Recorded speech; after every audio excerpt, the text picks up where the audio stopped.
Good morning students. आज का हमारा चैप्टर है लोकतंत्र व्यवस्था का संकट। चैप्टर स्टार्ट करने से पहले हम टाइम को वहां से स्टार्ट करते हैं जब हमारा देश आजाद हुआ था। 1947 में जब हमारा देश आजाद हुआ तो हमारे देश के समक्ष क्या चुनौतियां थी। पहली चुनौती पाकिस्तान से आए हुए शरणार्थियों को बसाने की। दूसरी चुनौती देसी रियासतों को भारत में मिलाने की, जिसके बारे में हमने बात की थी हमारे फर्स्ट चैप्टर में।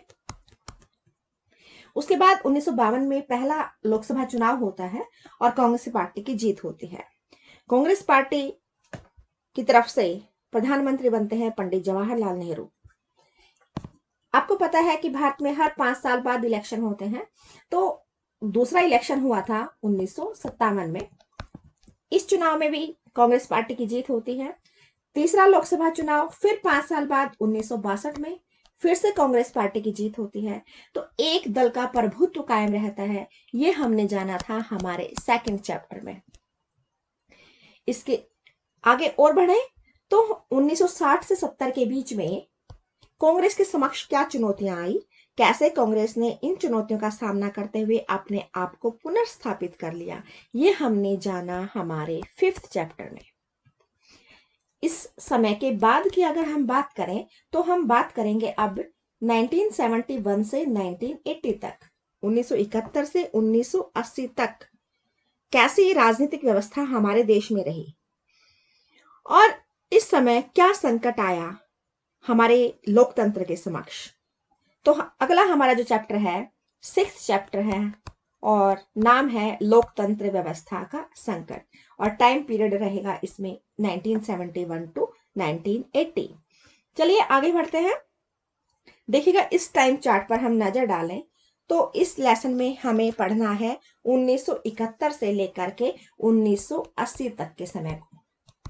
बहुत आराम से हम ये करने वाले हैं और एक बार आगे बढ़ते बढ़ते जैसे साल दर साल हम आगे बढ़ेंगे, हमारी राजनीतिक व्यवस्था में क्या बदलाव आता है हम उसको ध्यान से अगर देखें तो बहुत आसानी से हम इसको याद रख सकते हैं।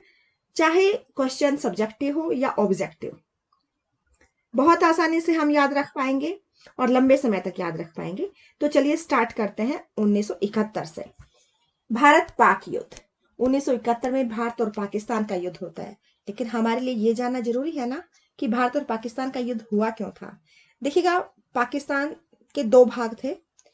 आजकल जहां पर बांग्लादेश है उसको पूर्वी पाकिस्तान कहा जाता था और जो पाकिस्तान है उसको पश्चिमी पाकिस्तान कहा जाता। अब ये दोनों पाकिस्तान थे, इन दोनों के बीच में विवाद चल रहा था। तो पूर्वी पाकिस्तान यानी कि बांग्लादेश वाले लोग भारत में आते हैं क्योंकि यहां पर उनको लग रहा था कि हम ज्यादा सेफ हैं। इंदिरा गांधी उस समय पर प्रधानमंत्री थी और इंदिरा गांधी इनको शरण देती है। तो पाकिस्तान चिढ़ जाता है इस बात से कि भारत ने हमारे लोगों को शरण क्यों दी है, और इसी वजह से पाकिस्तान भारत पर आक्रमण कर देता है। हालांकि ये युद्ध केवल 13 दिन तक ही चला और लास्ट में पाकिस्तानी सेना ने आत्मसमर्पण कर दिया, लेकिन युद्ध तो हुआ। अगले ही साल एक प्राकृतिक आपदा आ गई कि बारिश कम हुई, सूखा पड़ गया। अब ये हम सब जानते हैं कि भारत एक कृषि प्रधान देश है। अब कृषि के लिए सिंचाई का होना तो बहुत जरूरी है। अब बारिश कम हुई तो फसल पर प्रभाव पड़ा, सूखा पड़ गया, जिसकी वजह से कृषि उत्पादन बहुत कम हुआ।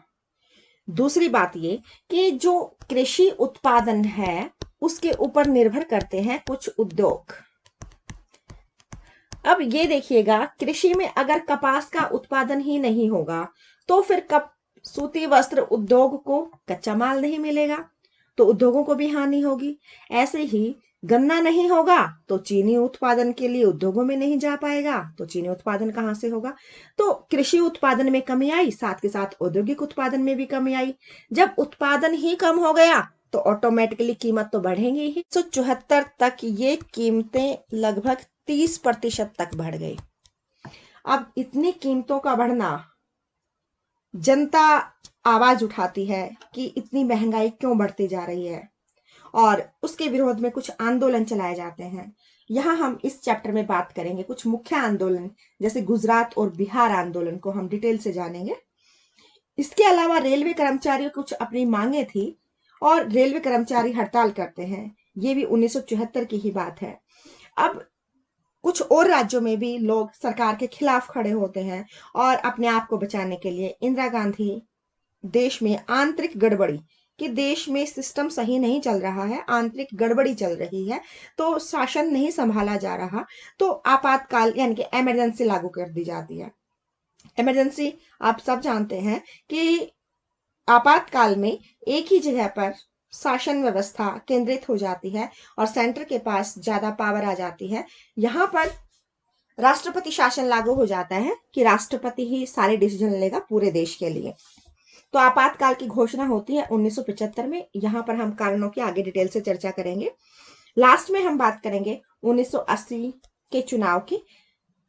तो आइए आगे बढ़ते हैं। तो सबसे पहले हम देखते हैं गुजरात और बिहार आंदोलन को। गुजरात में जो आंदोलन हुआ उसको नवनिर्माण आंदोलन कहते हैं। वैसे इस आंदोलन की शुरुआत कहां से हुई, अगर हम ये देखना चाहें तो अभी हमने बात की थी कि महंगाई बढ़ती जा रही थी।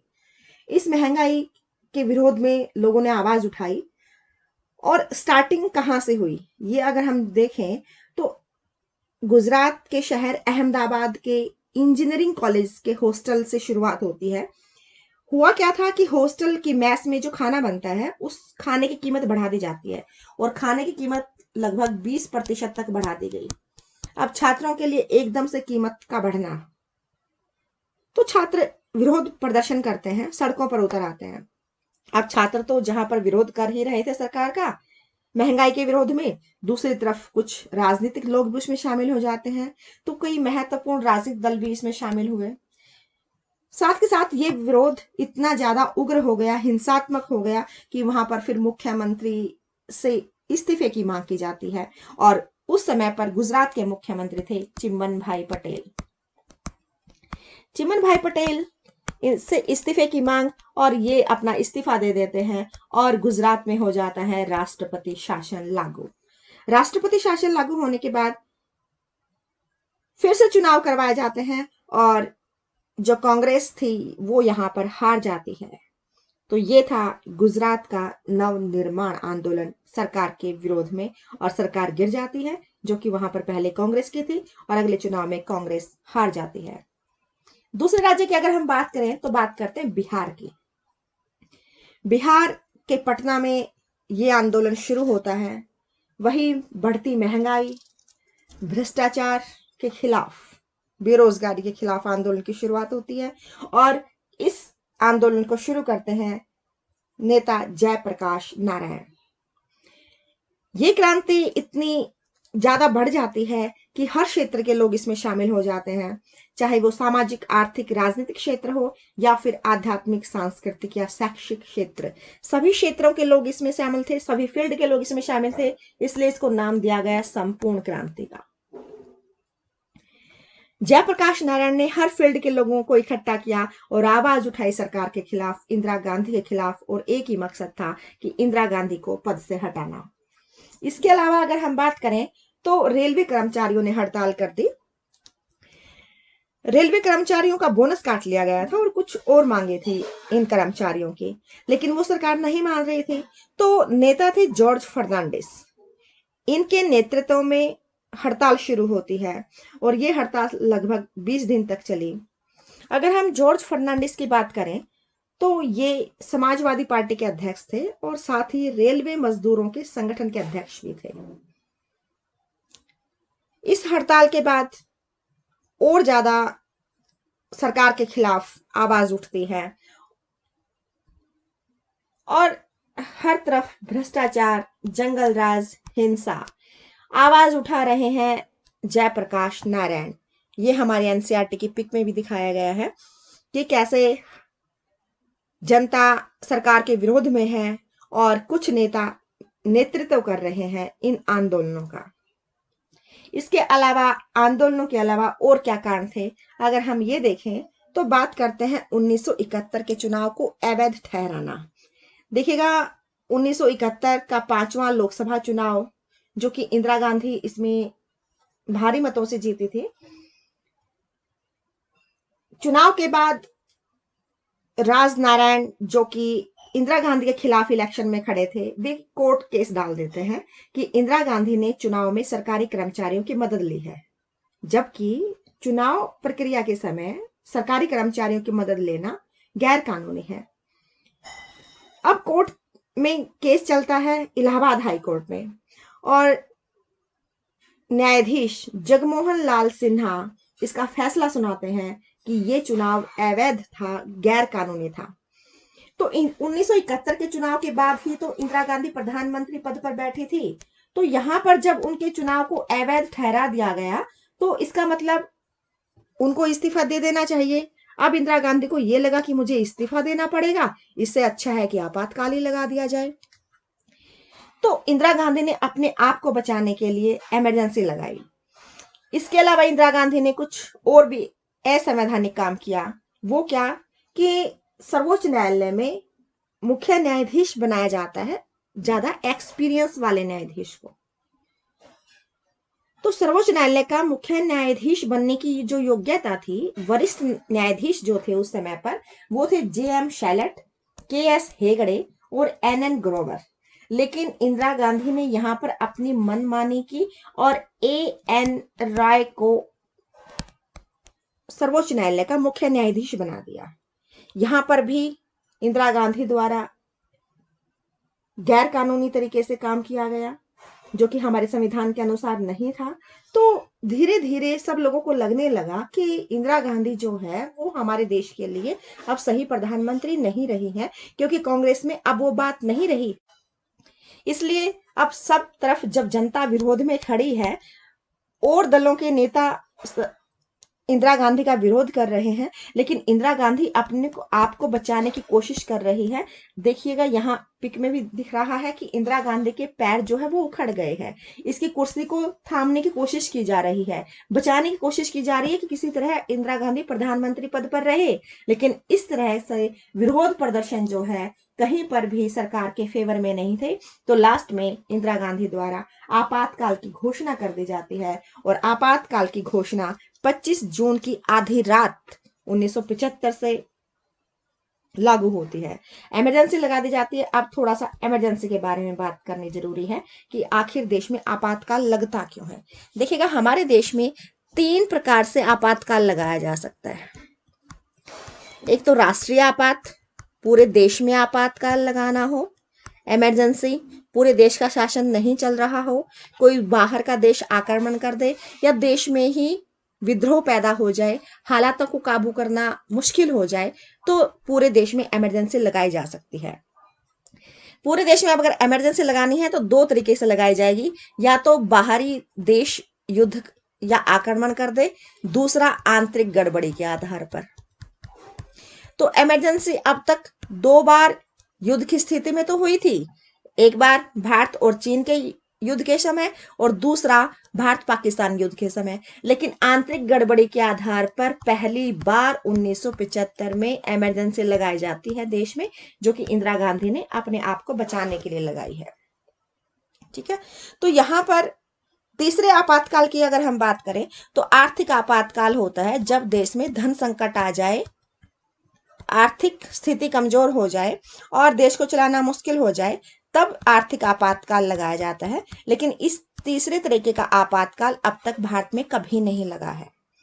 तो ये 3 तरीके के आपातकाल की बात की हमने। पहला राष्ट्रीय आपातकाल, दूसरा राज्य आपातकाल, अगर राज्य सरकार सही नहीं चलेगी, राज्य सरकार अपने आप को चलाने में समर्थ नहीं है, तो राज्य आपातकाल होता है। और तीसरे तरीके का होता है आर्थिक आपातकाल।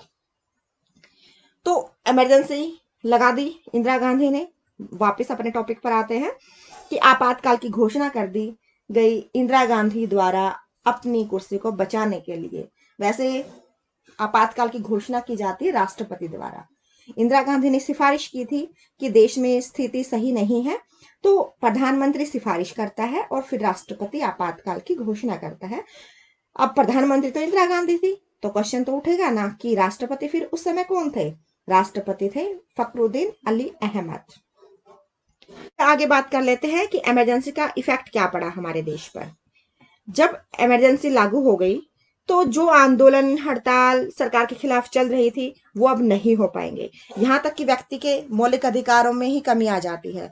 प्रेस की आजादी पर रोक लग जाती है कि न्यूज़पेपर छपते हैं उसकी परमिशन लेनी पड़ेगी। तो ये सब कुछ क्या हुआ जानते हैं, देखिएगा। जितने भी आंदोलन चल रहे थे वो आंदोलन रुक गए, हड़ताल की जा रही थी, हड़तालों पर रोक लगा दी जाती है, यहाँ तक कि प्रेस की आजादी पर भी रोक लग जाती है। अब देखिएगा न्यूज़पेपर में वैसे तो सारी पॉजिटिव और नेगेटिव खबरें छपती हैं, सरकार के फेवर में भी होती हैं और उसके अगेंस्ट भी होती हैं, लेकिन जैसे ही इमरजेंसी लगती है तो फिर सेंसर बोर्ड से परमिशन लेनी पड़ती है कि उसमें क्या छापा जा रहा है। तो ऐसी कोई भी न्यूज नहीं छापी जाती जिससे कि हिंसा और ज्यादा भड़के या देश के हालात खराब हो।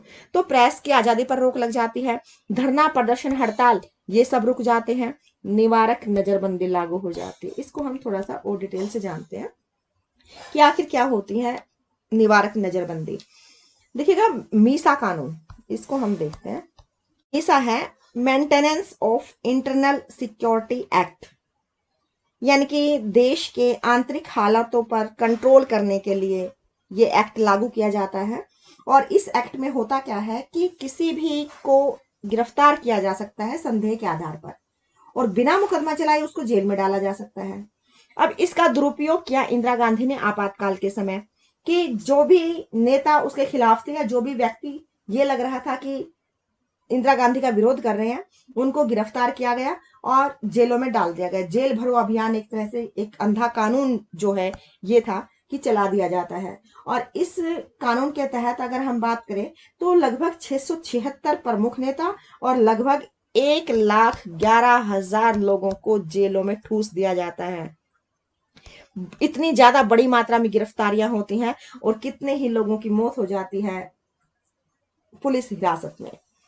यहीं पर अगर हम बात करें प्रमुख नेताओं की तो अटल बिहारी वाजपेयी, लाल कृष्ण आडवाणी और बिहार आंदोलन के नेता जयप्रकाश नारायण, बिहार के पूर्व मुख्यमंत्री लालू प्रसाद यादव, ये सब लोग मुख्य रूप से हम बात करें तो जेल के अंदर ही थे। लालू प्रसाद यादव तो बहुत लंबे टाइम तक रहे। लालू प्रसाद यादव की यहाँ पर बात करें तो उनकी बेटी उसी टाइम पर हुई थी जब लालू प्रसाद जेल में थे, और उनकी बेटी का नाम ही मीसा रख दिया जाता है क्योंकि मीसा कानून के तहत उनको गिरफ्तार किया गया था ना, तो उनकी बड़ी बेटी का नाम ही मीसा भारती है।